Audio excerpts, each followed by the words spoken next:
میں نے خواب میں دیکھا کہ میرا سر میرے تن سے جدا ہے اور وہ آگے آگے بھاگ رہا ہے۔ تو رسول اللہ صلی اللہ علیہ وسلم نے فرمایا وہ تو شیطان ہے جو ابن آدم کی خوابگاہ میں آ کر اس کو ڈر اور خوف کے اندر مبتلا کرتا ہے۔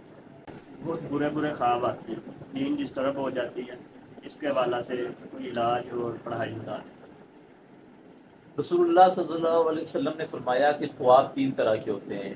ایک اچھا خواب ہوتا ہے جو اللہ کی طرف سے ہوتا ہے، ایک نفسیاتی خواب ہوتا ہے جو انسان دیکھتا ہے سنتا ہے، ٹھیک ہے، اور ایک برا خواب ہوتا ہے جو شیطان کی طرف سے ہے۔ اب جو چیز شیطان کی طرف سے ہے اس کے اندر شر ہے، خیر نہیں ہے، بھلائی نہیں ہے۔ اب رسول اللہ صلی اللہ علیہ وسلم نے شیطان کے شر سے تحفظ کے لیے اپنے امتیوں کو رہنمائی فرما دی۔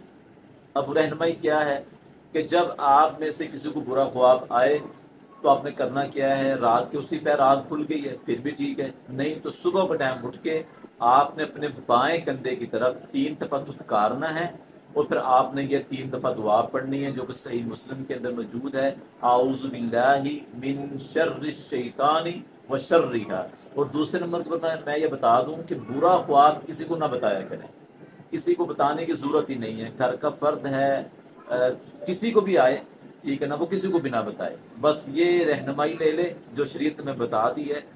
جب بھی برا خواب دیکھیں، وہ دن کا ٹائم ہے، رات کا ٹائم ہے، اسی ٹائم آنکھ کھل جائے تب بھی ٹھیک ہے، نہیں تو صبح کا ٹائم اٹھ کے خواب آپ کے ذہن میں ہے تو صحیح ہے، اگر نہیں ہے تو پھر پریشان نہ ہو۔ اگر خواب ذہن میں ہے تو پھر بائیں طرف دھتکاریں 3 دفعہ یہ دعا پڑھ لیں، اعوذ باللہ من شر الشیطان و شرہ۔ اس کے ذریعے سے اللہ تعالیٰ آپ کو شیطان کے شر سے بچا لیں گے۔ ایک صحابی رسول نے آ کر کہا نا اللہ کے نبی کو، اے اللہ کے رسول، میں نے خواب میں دیکھا کہ میرا سر میرے تن سے جدا ہے اور وہ آگے آگے بھاگ رہا ہے۔ تو رسول اللہ صلی اللہ علیہ وسلم نے فرمایا وہ تو شیطان ہے جو ابن آدم کی خوابگاہ میں آ کر اس کو ڈر اور خوف کے اندر مبتلا کرتا ہے۔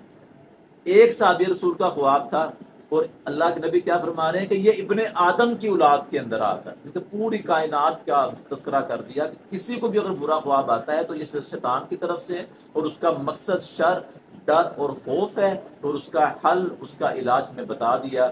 اس رہنمائی کو فالو کریں، انشاءاللہ اللہ کی رحمت سے پورے خواب آنا بند ہو جائے۔